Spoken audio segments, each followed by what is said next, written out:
ನೋಡಿ ಫ್ರೆಂಡ್ಸ್, ನಮ್ಮ ಮಮ್ಮಿ ಪಾಪನ ಔಟ್ಫಿಟ್.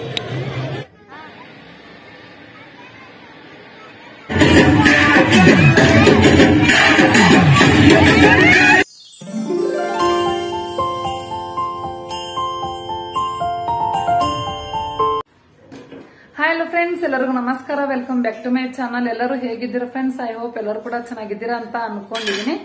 ಇವತ್ತಿನ ವ್ಲಾಗ್ ನ ಈವ್ನಿಂಗ್ ಸ್ಟಾರ್ಟ್ ಮಾಡ್ತಾ ಇದ್ದೀನಿ ಫ್ರೆಂಡ್ಸ್. ನವರಾತ್ರಿ ಬಂದಾಗಿಂದ ಈವ್ನಿಂಗ್ ಗೆ ಸ್ಟಾರ್ಟ್ ಮಾಡ್ತಾ ಇದ್ದೀನಿ ವ್ಲಾಗ್ ನ. ನನ್ನ ಡೈಲಿ ರುಟೀನ್ ಆಗಿರ್ಬೋದು, ಮಾರ್ನಿಂಗ್ ರುಟೀನ್, ಆಫ್ಟರ್ನೂನ್, ಈವ್ನಿಂಗ್ ಏನು ನಿಮ್ ಜೊತೆ ಶೇರ್ ಮಾಡ್ಕೊಂತ ಇಲ್ಲ.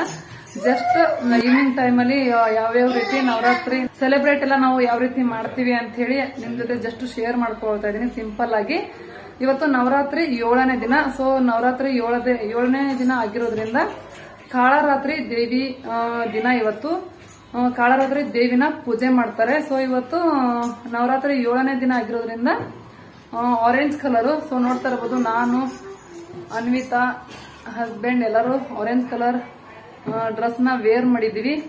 ಹೇಗ್ ಕಾಣಿಸ್ತಾ ಇದೀವಿ ಅಂತ ಹೇಳಿ ಫ್ರೆಂಡ್ಸ್.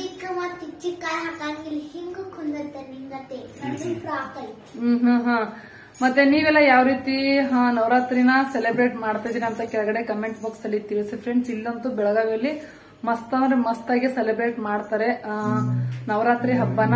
ಇವಾಗ 5 ಡೇಸ್ ಇಂದ 6 ಡೇಸ್ ಇಂದ ನೀವು ಬ್ಲಾಗ್ ನ ನೋಡಿದ್ರೆ ರೆಗ್ಯುಲರ್ ಆಗಿ ನಿಮ್ಗೆ ಗೊತ್ತಿರುತ್ತೆ ಯಾವ ರೀತಿ ಎಲ್ಲ ಇಲ್ಲಿ ಬೆಳಗಾವಿಯಲ್ಲಿ ನವರಾತ್ರಿನ ಆಚರಿಸ್ತಾರೆ ಅಂತೇಳಿ.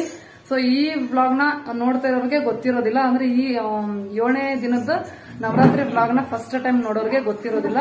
ಸೊ ಅದಕ್ಕೆ ಹೇಳ್ತಾ ಇದೀನಿ, ಯಾರೆಲ್ಲ ಫಸ್ಟ್ ಮೊದಲನೇ ದಿನದ ನವರಾತ್ರಿ, 2ನೇ ದಿನದ ನವರಾತ್ರಿ, 3ನೇ ದಿನದ, 4ನೇ ದಿನದ್ದು, 5ನೇ ದಿನದ್ದು, 6ನೇ ದಿನದ್ದು ಯಾರೆಲ್ಲ ನವರಾತ್ರಿ ಬ್ಲಾಗ್ ನ ನೋಡಿಲ್ವೋ ಸೊ ಹೋಗಿ ನೋಡಿ ಫ್ರೆಂಡ್ಸ್.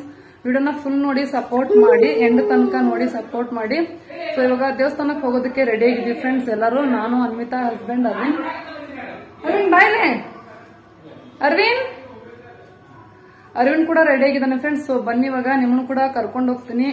7ನೇ ದಿನದ್ದು ನವರಾತ್ರಿ ಯಾವ ರೀತಿ ಹೋಗುತ್ತೆ ಅಂತೇಳಿ ನೋಡೋಣ. ಸೊ ಎಷ್ಟಾಗುತ್ತೋ ಅಷ್ಟು ನಿಮ್ ಜೊತೆ ಶೇರ್ ಮಾಡ್ಕೊತಾ ಹೋಗ್ತೀನಿ. ಓಕೆ ಫ್ರೆಂಡ್ಸ್, ಇವಾಗ ನೋಡ್ತಾ ಇರ್ಬೋದು ದೇವಸ್ಥಾನಕ್ಕೆ ಬಂದು ರೀಚ್ ಆಗಿದ್ದೀವಿ. ನೋಡಿ ಫ್ರೆಂಡ್ಸ್, ಎಷ್ಟು ರಶ್ ಆಗಿದೆ ಅಂಥೇಳಿ, ಎಷ್ಟು ಗಾಡಿಗಳೆಲ್ಲ ತುಂಬ್ಕೊಂಡು ಬಿಟ್ಟಿದ್ದಾವೆ ಅಂಥೇಳಿ ದೇವಸ್ಥಾನದ ಮುಂದೆ. ಸೊ ದೇವಸ್ಥಾನದ ಮುಂದೆ ಏನು ಏರಿಯಾ ಇದೆಯಲ್ಲ ಅದು ಫುಲ್ ಅಂದರೆ ಫುಲ್ಲು ತುಂಬ್ಕೊಂಡು ಬಿಟ್ಟಿದೆ. ನೋಡಿ ಎಷ್ಟು ಗಾಡಿಗಳು ನಿಂತ್ಕೊಂಡಿದ್ದಾವೆ ಅಂಥೇಳಿ, ಬೈಕ್ಗಳು. ಸೊ ಅದನ್ನೇ ಮಾತಾಡ್ಕೊತಾ ಇದ್ವಿ, ಎಷ್ಟು ಗಾಡಿಗಳಿದ್ದಾವೆ ಇವತ್ತಂತ. 7ನೇ ದಿನದ ನವರಾತ್ರಿ ದಿನನೇ ಇಷ್ಟು ಫುಲ್ಲು ರಶ್ ಆಗಿರೋದು. ಡೈಲಿ ಇಷ್ಟು ಇರ್ತಾ ಇರಲಿಲ್ಲ.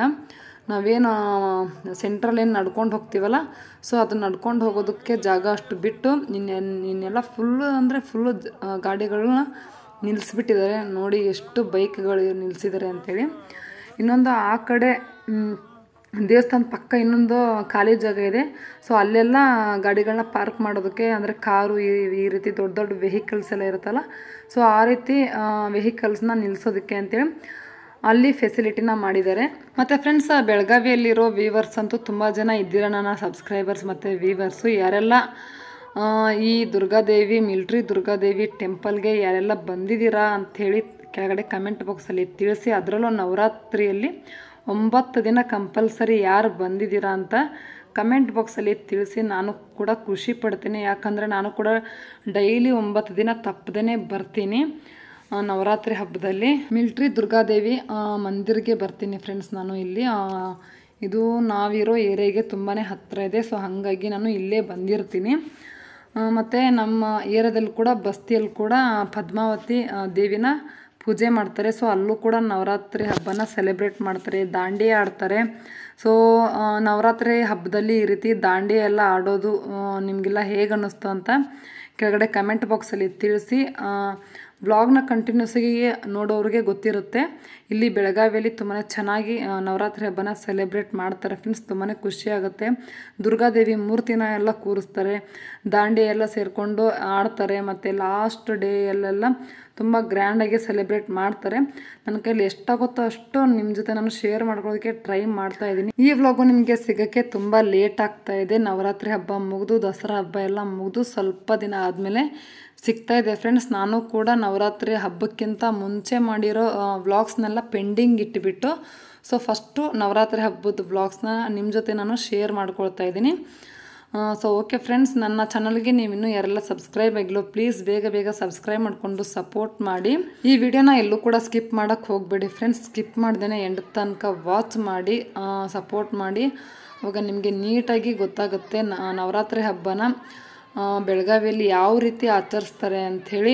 ನೀವು ಕೂಡ ತುಂಬ ಖುಷಿ ಪಡ್ತೀರಾ, ತುಂಬಾ ಚೆನ್ನಾಗಿ ಮಾಡ್ತಾರೆ ಬೆಳಗಾವಿಯಲ್ಲಿ ನವರಾತ್ರಿ ಹಬ್ಬನ ಅಂಥೇಳಿ. ಓಕೆ ಫ್ರೆಂಡ್ಸ್, ಇವಾಗ ನವರಾತ್ರಿ 7ನೇ ದಿನದ ವಿಶೇಷತೆ ಏನು ಅಂಥೇಳಿ ನೋಡೋಣ ಬನ್ನಿ. ಕಾಳರಾತ್ರಿ ದೇವಿ ತಾಯಿ. ಕಾಲರಾತ್ರಿಯು ಶನಿ ಗ್ರಹದ ಅಧಿಪತಿ. ಆಕೆ ಜನರು ಮಾಡಿರುವ ಕೆಡುಕು ಹಾಗೂ ಒಳಿತನ್ನು ನೋಡಿಕೊಂಡು ವರ ನೀಡುವರು. ಆಕೆ ದುಷ್ಟತೆಯನ್ನು ಶಿಕ್ಷಿಸಿ ಒಳ್ಳೆಯದನ್ನು ರಕ್ಷಿಸುವರು. ಅವರು ಯಾವಾಗಲೂ ಕಠಿಣ ಪರಿಶ್ರಮ ಮತ್ತು ಪ್ರಾಮಾಣಿಕತೆಯನ್ನು ಗುರುತಿಸುವರು. ತಾಯಿ ಕಾಲರಾತ್ರಿಯನ್ನು ಪೂಜಿಸುವುದರಿಂದ ಶನಿಯಿಂದ ಆಗುವ ತೊಂದರೆ ಹಾಗೂ ಸಾಡೇಸಾತಿ ಪ್ರಭಾವ ತಗ್ಗಿಸಬಹುದು. ಸೊ ಇದಾಗಿತ್ತು ಫ್ರೆಂಡ್ಸ್ ನವರಾತ್ರಿ 7ನೇ ದಿನದ ವಿಶೇಷತೆ. ಓಕೆ ಫ್ರೆಂಡ್ಸ್, ಇವಾಗ ನೋಡ್ತಾ ಇರ್ಬೋದು ಫೋಟೋಶೂಟ್ ನಡೀತಾ ಇದೆ. ಅನ್ವಿತಾ ನೋಡಿ ಸೀರೆ ಸೆರಗನ್ನ ತಿದ್ದುತ್ತಾ ಇದ್ದಾಳೆ, ಅಂದರೆ ಸ್ವಲ್ಪ ಉಬ್ಕೊಂಡು ನಿಂತ್ಕೊಂಡಿತ್ತು. ಸೊ ಈ ಥರದ್ದು ಸೀರೆಗಳೆಲ್ಲ ಸ್ವಲ್ಪ ಬಾರ್ಡರ್ ಸೀರೆಗಳೆಲ್ಲ ಸ್ವಲ್ಪ ಉಬ್ಕೊಂಡೇ ನಿಲ್ತಾ ಇರುತ್ತೆ. ಸೊ ಹಾಗಾಗಿ ಸ್ವಲ್ಪ ಅನ್ವಿತಾ ತಿದ್ದು ಅಂತ ಹೇಳ್ತಾ ಇದ್ದೆ. ಸೊ ಹಾಗಾಗಿ ತಿದ್ದುತ್ತಾ ಇದ್ಲು ಫ್ರೆಂಡ್ಸ್, ಪದೇ ಬಂದು ತಿದ್ದುತ್ತಾ ಇದ್ಲು. ಸೊ ಅದು ಪದೇ ಉಬ್ಕೊಂಡು ನಿಲ್ತಾ ಇತ್ತು. ಅದಕ್ಕೆ ನನಗೆ ಈ ಥರದ್ದು ಸೀರೆಗಳನ್ನ ಉಡೋಕ್ಕೆ ನನಗೆ ಮನಸ್ಸೇ ಬರೋದಿಲ್ಲ, ಅಷ್ಟು ಇಷ್ಟ ಆಗೋದಿಲ್ಲ. ನನಗೆ ಡ್ರೆಸ್ಸೇ ಕಂಫರ್ಟಬಲ್ ಅಂತ ಅನಿಸುತ್ತೆ. ಸ್ಯಾರಿಗಳು ಅಷ್ಟು ನನಗೆ ಏನೋ ಅನ್ಕಂಫರ್ಟಬಲ್ ಫೀಲ್ ಅಂತ ಅನ್ನಿಸ್ತಾ ಇರುತ್ತೆ. ಸೊ ಈ ರೀತಿ ಹಬ್ಬ, ಈ ರೀತಿ ನಾವು ಮನೇಲಿ ಫಂಕ್ಷನ್ಸು ಈ ರೀತಿ ಇದ್ದಾಗ ಅಷ್ಟೇ ನಾನು ಸ್ಯಾರಿನ ವೇರ್ ಮಾಡಿರ್ತೀನಿ. ಸೊ ಇದು ನೋಡಿ ಫ್ರೆಂಡ್ಸ್, ನನ್ನ ಔಟ್ಫಿಟ್ ಈ ರೀತಿಯಾಗಿದೆ. ಹೇಗೆ ಕಾಣಿಸ್ತಾ ಇದ್ದೀನಿ ಅಂತ ಕೆಳಗಡೆ ಕಮೆಂಟ್ ಬಾಕ್ಸಲ್ಲಿ ತಿಳಿಸಿ. ಆರೆಂಜ್ ಕಲರ್ ಸ್ಯಾರಿಯಲ್ಲಿ ಇವಾಗ ನವರಾತ್ರಿ ಹಬ್ಬ ಇದೆ ಅಂಥೇಳಿ ನಾನು ಡೈಲಿ ಒಂದೊಂದು ಸ್ಯಾರಿನ ವೇರ್ ಮಾಡ್ತಾಯಿದ್ದೀನಿ ಅಷ್ಟೇ. ಬಾಕಿ ಟೈಮಲ್ಲಂತೂ ಸ್ಯಾರಿಗಳೆಲ್ಲ ಸುಮ್ಮನೆ ಅಲ್ಲೇ ಬೀರಲ್ಲೇ ಪೂಜೆ ಆಗ್ತಾ ಇರ್ತವೆ. ಜಾಸ್ತಿ ಸೀರೆ ಅಂತೂ ಉಡೋದಿಲ್ಲ. ಸೊ ಹಾಗಾಗಿ ನಾನು ಇವಾಗ ಸೀರೆಗಳನ್ನ ತೊಗೊಳ್ಳೋದೇ ಬಿಟ್ಬಿಟ್ಟಿದ್ದೀನಿ. ಒಂದು 5-6 ಇಯರ್ಸ್ ಆಯಿತು ಸೀರೆನೇ ತೊಗೊಂಡಿಲ್ಲ. ಸುಮ್ಮನೆ ಸೀರೆ ಉಡಲ್ವಲ್ಲ, ತೊಗೊಂಡು ಏನು ಮಾಡೋದು ಅಂಥೇಳಿ ತೊಗೊಂಡೇ ಇಲ್ಲ. ಆದರೆ ಈ ಥರದ ಹಬ್ಬಗಳಲ್ಲೆಲ್ಲ ಸೀರೆ ಉಟ್ಕೊಂಡ್ರೆ ಚೆಂದ. ಹಾಗಾಗಿ ಸ್ವಲ್ಪನಾದರೂ ಸೀರೆ ಬೇಕೇ ಬೇಕಾಗತ್ತೆ. ಸೊ ತೊಗೋಬೇಕು. ಮತ್ತೊಂದಷ್ಟು ಸೀರೆಗಳನ್ನ ತೊಗೊತೀನಿ. ಇವಾಗ ಟ್ರೆಂಡಲ್ಲಿರೋ ಸೀರೆಗಳನ್ನ ತೊಗೊಳ್ತೀನಿ. ಯಾವಾಗ ತೊಗೊಳ್ತೀನಿ ಅನ್ನೋ ಗೊತ್ತಿಲ್ಲ. ಸ್ವಲ್ಪ ಎಲ್ಲ 5-6 ವರ್ಷದ ಹಿಂದೆ ಅಂದರೆ ಒಂದು ಸ್ವಲ್ಪ ಓಲ್ಡ್ ಸೀರೆಗಳೇ, ಅಂದರೆ ಓಲ್ಡ್ ಡಿಸೈನರ್ ಸೀರೆಗಳೇ ಇದ್ದಾವೆ. ಇವಾಗ ಟ್ರೆಂಡಲ್ಲಿರೋ ಸೀರೆಗಳು ಇಲ್ಲ ನನ್ನ ಹತ್ರ, ಡಿಸೈನರ್ ಸೀರೆಗಳು. ಸೊ ತೊಗೋಬೇಕು ಫ್ರೆಂಡ್ಸ್. ಓಕೆ, ಇವಾಗ ದುರ್ಗಾದೇವಿ ದೇವಸ್ಥಾನದಿಂದ ಇವಾಗ ನೆಕ್ಸ್ಟ್ ನಮ್ಮ ಏರಿಯಾದಲ್ಲಿರೋ ದುರ್ಗಾದೇವಿನ ಕೂರಿಸಿರ್ತಾರಲ್ಲ, ಸೊ ಇಲ್ಲಿ ಇವಾಗ ದರ್ಶನ ತೊಗೊಳೋದಕ್ಕೆ ಅಂಥೇಳಿ ಬಂದಿದ್ದೀವಿ ಫ್ರೆಂಡ್ಸ್. ಇವತ್ತಂತೂ ಇಲ್ಲಿ ಡಿಫ್ರೆಂಟಾಗಿ ದೀಪಾಲಂಕಾರ ಮಾಡಿದ್ದಾರೆ. ನೋಡ್ತಾ ಇರ್ಬೋದು ಎಷ್ಟು ಚೆನ್ನಾಗಿ ದೀಪಾಲಂಕಾರ ಮಾಡಿದ್ದಾರೆ ಅಂಥೇಳಿ. ನಾವೇನು ಅಂದ್ಕೊಂಡೆ ಡೈಲಿ ಮಾಮೂಲಿ ಬರ್ತಾ ಇರ್ತೀವಲ್ಲ, ಸೊ ಅದೇ ರೀತಿಯೇ ಇರುತ್ತೆ ಅಂತ ಅಂದ್ಕೊಂಡು ಬಂದ್ವಿ. ಇವತ್ತು ಕೂಡ ಹೋಗೋಣ, ದೇವಿ ದರ್ಶನ ನೋಡೋಣ. ಇವತ್ತು ಆರೆಂಜ್ ಕಲರ್ ಇದೆ ದೇವಿ, ದುರ್ಗಾದೇವಿ ಆರೆಂಜ್ ಕಲರಲ್ಲಿ ಯಾವ ರೀತಿ ಕಾಣಿಸ್ತಾ ಇರ್ತಾಳೆ ಅಂಥೇಳಿ ನಾನು ಡೈಲಿ ಹೋಗಿ ನೋಡ್ತಾ ಇರ್ತೀನಿ. ಫೋಟೋಸು ಅದೆಲ್ಲ ತೊಗೊಂಡು ಬರ್ತಾ ಇರ್ತೀವಿ ಫ್ರೆಂಡ್ಸ್. ಸೊ ಹಾಗಾಗಿ ಇವತ್ತು ಕೂಡ ಹೋಗೋಣ ಅಂಥೇಳಿ ಬಂದೆ. ನೋಡಿದ ತಕ್ಷಣ ಫುಲ್ಲು ಆಶ್ಚರ್ಯ, ಏನೋ ಒಂದು ರೀತಿ ಸಂತೋಷ ಆಗ್ತಾಯಿತ್ತು. ದೀಪಾಲಂಕಾರ ಮಾಡಿದ್ದಾರೆ. ಆದರೆ ದೀಪಾಲಂಕಾರ ಮಾಡಿರೋದ್ರಿಂದ ಮೇಲ್ಗಡೆ ಸ್ಟೇಜ್ ಮೇಲೆ ಹೋಗೋದಕ್ಕೆ ಯಾರನ್ನೂ ಬಿಟ್ಟಿಲ್ಲ. ಯಾಕಂದರೆ ದೀಪಗಳೆಲ್ಲ ಅಂಟಿಸಿರ್ತಾರಲ್ಲ ಫ್ರೆಂಡ್ಸ್. ಸೊ ಹಾಗಾಗಿ ಯಾರನ್ನೂ ಮೇಲೆ ಹೋಗೋಕ್ಕೆ ಬಿಡಲಿಲ್ಲ. ಇಲ್ಲೇ ಕೆಳಗಡೆ ನಿಂತ್ಕೊಂಡೆ ಶೂಟ್ ಮಾಡಿಕೊಂಡೆ ವಿಡಿಯೋನ, ನಿಮ್ಮ ಜೊತೆ ಎಲ್ಲ ಶೇರ್ ಮಾಡಿಕೊಂಡ್ರೆ ಆಯಿತು ಅಂಥೇಳಿ. ನೋಡಿ ಫ್ರೆಂಡ್ಸ್ ಯಾವ ರೀತಿ ದೀಪಾಲಂಕಾರ ಮಾಡಿದ್ದಾರೆ ಅಂಥೇಳಿ. ನಮ್ಮ ಏರಿಯಾದಲ್ಲಿ ಕೂರಿಸಿರೋ ದುರ್ಗಾದೇವಿಗೆ ಫುಲ್ ಸ್ಟೇಜ್ ಫುಲ್ಲು ದೀಪಾಲಂಕಾರ ಮಾಡಿದ್ದಾರೆ. ನೋಡ್ತಾ ಇರ್ಬೋದು ನೋಡಿ ಎಷ್ಟು ಚೆನ್ನಾಗಿ ಅದ್ಭುತವಾಗಿ ಕಾಣಿಸ್ತಾ ಇದೆ ಅಂಥೇಳಿ ಸ್ಟೇಜು. ತುಂಬಾ ಖುಷಿ ಆಗ್ತಾಯಿದೆ ಈ ಥರದ್ದೆಲ್ಲ ನೋಡೋದಕ್ಕೆ. ನಿಜವಾಗ್ಲೂ ನಾವು ಇದನ್ನೆಲ್ಲ ನೋಡೋದಕ್ಕೆ ಪುಣ್ಯ ಮಾಡಿದ್ದೀವಿ ಅಂತಲೇ ಹೇಳ್ಬೋದು. ಹಾಗೆ ನನ್ನ ವ್ಯೂವರ್ಸ್ ಕೂಡ ಪುಣ್ಯ ಮಾಡಿದ್ದೀರಾ ಇದನ್ನೆಲ್ಲ ನೋಡೋದಕ್ಕೆ. ಸೊ ನನ್ನ ಚಾನಲ್ ಮುಖಾಂತರ ಇದನ್ನೆಲ್ಲ ನಿಮ್ಮ ಜೊತೆ ನಾನು ಶೇರ್ ಮಾಡ್ಕೊಳ್ತಾ ಇದ್ದೀನಿ ಫ್ರೆಂಡ್ಸ್. ನೀವು ಕೂಡ ಕಣ್ ತುಂಬಿಸ್ಕೊಳ್ಳಿ ಈ ದೀಪಾಲಂಕಾರನ ನೋಡಿ ಫ್ರೆಂಡ್ಸ್ ಎಷ್ಟು ಚೆನ್ನಾಗಿ ಕಾಣಿಸ್ತಾ ಇದೆ ಅಂತೇಳಿ. ಫುಲ್ಲು ಲೈಟೆಲ್ಲ ಆಫ್ ಮಾಡಿದ್ದಾರೆ. ಸೊ ಹಾಗಾಗಿ ದೀಪಗಳೆಲ್ಲ ಅಂಟಿಸಿದಾರಲ್ಲ, ಸೊ ನೀಟಾಗಿ ಎಷ್ಟು ಚೆನ್ನಾಗಿ ಕಾಣಿಸ್ತಾ ಇದೆ. ಲೈಟೆಲ್ಲ ಆಫ್ ಮಾಡಿರೋದ್ರಿಂದ ದೇವಿ ಮುಖ ಅಷ್ಟು ಕ್ಲಿಯರಾಗಿ ಕ್ಲಾರಿಟಿಯಾಗಿ ಕಾಣಿಸ್ತಾ ಇಲ್ಲ. ಆದರೆ ನಮಗೆ ಅಲ್ಲಿ ಕಾಣಿಸುತ್ತೆ, ಆದರೆ ವಿಡಿಯೋದಲ್ಲಿ ಕಾಣಿಸ್ತಾ ಇಲ್ಲ. ಸೊ ಓಕೆ ಫ್ರೆಂಡ್ಸ್, ಇವಾಗ ನೆಕ್ಸ್ಟ್ ಬಸ್ತಿಗೆ ಬಂದಿದ್ದೀವಿ. ಇಲ್ಲಿ ಈ ಬಸ್ತಿ ಬಂದು ನಮ್ಮ ಏರಿಯಾದಲ್ಲೇ ಇರೋದು ಫ್ರೆಂಡ್ಸ್, ನೋಡ್ತಾ ಇರ್ಬೋದು. ಇಲ್ಲಿ ಕೂಡ ನಾನು ಡೈಲಿ ಬಂದು ಹೋಗ್ತಾ ಇರ್ತೀನಿ. ಇಲ್ಲೂ ಕೂಡ ಒಳ್ಳೆ ರೀತಿಯಲ್ಲಿ ಪೂಜೆ ಎಲ್ಲ ಮಾಡ್ತಾರೆ. ಡೈಲಿ ಒಂದೊಂದು ರೀತಿ ಪದ್ಮಾವತಿಗೆ ಡೆಕೋರೇಟ್ ಎಲ್ಲ ಮಾಡಿ ಪೂಜೆನ ಮಾಡಿರ್ತಾರೆ. ಸೊ ಹಸ್ಬೆಂಡ್ ನಮ್ಮನ್ನ ಬಿಟ್ಟು ಮನೆಗೆ ಹೋದರು, ಅರುಣನ್ನ ಕರ್ಕೊಂಡು. ಅರವಿಂದ್ ಇದ್ದರೆ ನಿಜ ಅವನ್ನ ಮೇಂಟೈನ್ ಮಾಡೋಕ್ಕಾಗಲ್ಲ, ಅವನ್ನ ಹಿಡಿಯೋದಕ್ಕಾಗೋದಿಲ್ಲ. ಇಲ್ಲೂ ಕೂಡ ಬಸ್ತಿಯಲ್ಲಿ ಫುಲ್ಲು ಬಸ್ತಿಗೆ ಲೈಟಿಂಗಿಂದ ಡೆಕೋರೇಟ್ ಮಾಡಿದ್ದಾರೆ ಫ್ರೆಂಡ್ಸ್. ಹಾಗೆ ಇಲ್ಲಿ ಇನ್ನೊಂದು ಏನು ವಿಶೇಷ ಅಂದರೆ, ಇಲ್ಲಿ ಬಸ್ತಿಗೆ ಯಾರೆಲ್ಲ ದೇವ್ರ ದರ್ಶನ ತೊಗೊಳೋದಕ್ಕೆ ಅಂಥೇಳಿ ಬಂದಿರ್ತಾರಲ್ಲ ಮುತ್ತೈದರು, ಸೊ ಅವರೆಲ್ಲರಿಗೂ ಕೂಡ ಉಡಿ ತುಂಬಿ ಕಳಿಸ್ತಾರೆ. ಅಂದರೆ ನಿಮ್ಮ ಬೆಂಗಳೂರು ಸೈಡೆಲ್ಲ ಮಡ್ಲಕ್ಕಿ ಅಂತಾರೆ. ಸೊ ಮಡ್ಲಕ್ಕಿ ತುಂಬಿ ಕಳಿಸ್ತಾರೆ ಫ್ರೆಂಡ್ಸ್. ನೋಡ್ತಾ ಇರ್ಬೋದು, ಅರ್ಶಿನ ಕುಂಕುಮ ಕೊಟ್ಟು ಮಡ್ಲಕ್ಕಿ ತುಂಬ್ತಾರೆ.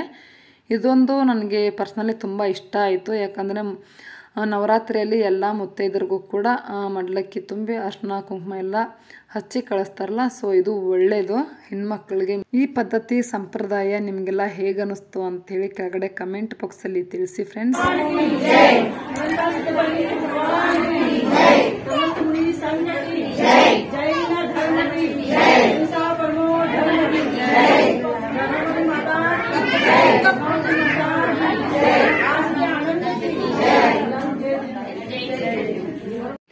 ಓಕೆ ಫ್ರೆಂಡ್ಸ್, ಇವಾಗ ಬಸ್ತಿಯಲ್ಲಿರೋ ಪದ್ಮಾವತಿ ದೇವಿ ದರ್ಶನ ತಗೊಂಡು ಇವಾಗ ಮನೆಗೆ ಬಂದಿದ್ದೀವಿ.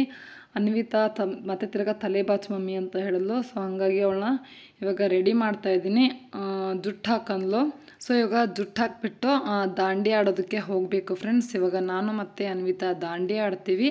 ಅನ್ವಿತಾ ದಾಂಡಿಯಾ ಆಡ್ತಾಳೆ, ನಾನು ಗರ್ಭ ಆಡ್ತೀನಿ. ಸೊ ಓಕೆ ಫ್ರೆಂಡ್ಸ್, ಇವಾಗ ನೋಡ್ತಾ ಇರ್ಬೋದು ಮತ್ತೆ ಬಸ್ತಿಗೆ ಬಂದಿದ್ವಿ. ಬಸ್ತಿ ಹತ್ರನೇ ಇಲ್ಲಿ ಎಲ್ಲ ಹೆಣ್ಮಕ್ಳು ಕೂಡ ದಾಂಡಿಯಾ ಆಡ್ತಾರೆ, ಗರ್ಭ ಆಡ್ತಾರೆ.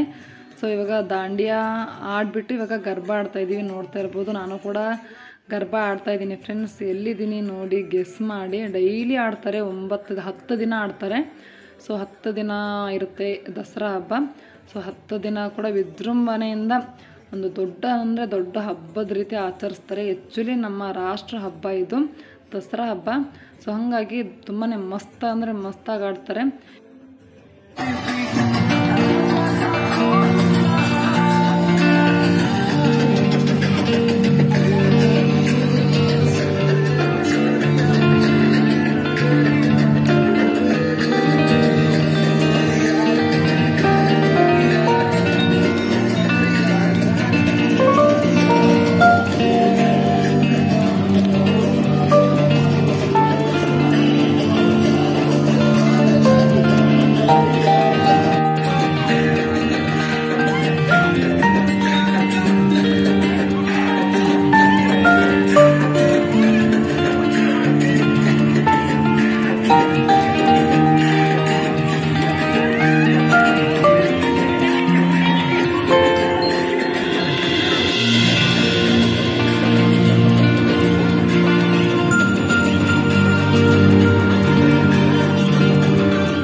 ಓಕೆ ಫ್ರೆಂಡ್ಸ್, ಇವಾಗ ದಾಂಡಿಯಾ ಆಡೋದಕ್ಕೆ ಸ್ಟಾರ್ಟ್ ಮಾಡಿದ್ದಾರೆ. ನೋಡ್ತಾ ಇರ್ಬೋದು, ಇಷ್ಟೊತ್ತು ಗರ್ಭ ಆಡಿದ್ವಿ. ನಾನು ಕೂಡ ಗರ್ಭ ಆಡಿದೆ. ಹೇಗೆ ಆಡಿದೆ ಅಂಥೇಳಿ ಕೆಳಗಡೆ ಕಮೆಂಟ್ ಬಾಕ್ಸಲ್ಲಿ ತಿಳಿಸಿ ಫ್ರೆಂಡ್ಸ್. ಹಾಗೆ ನೋಡ್ತಾ ಇರ್ಬೋದು, ಇವತ್ತು ಆರೆಂಜ್ ಕಲರ್ ಆಗಿರೋದ್ರಿಂದ ಎಲ್ಲರೂ ಕೂಡ ಆರೆಂಜ್ ಕಲರ್ ಸ್ಯಾರಿನ ವೇರ್ ಮಾಡಿದ್ದಾರೆ. ಎಷ್ಟು ಚೆನ್ನಾಗಿ ಕಾಣಿಸ್ತಾ ಇದ್ದಾರೆ ನೋಡಿ, ಪ್ರತಿಯೊಬ್ಬರು ಕೂಡ ಆರೆಂಜ್ ಕಲರ್ ಸ್ಯಾರಿಯಲ್ಲಿ.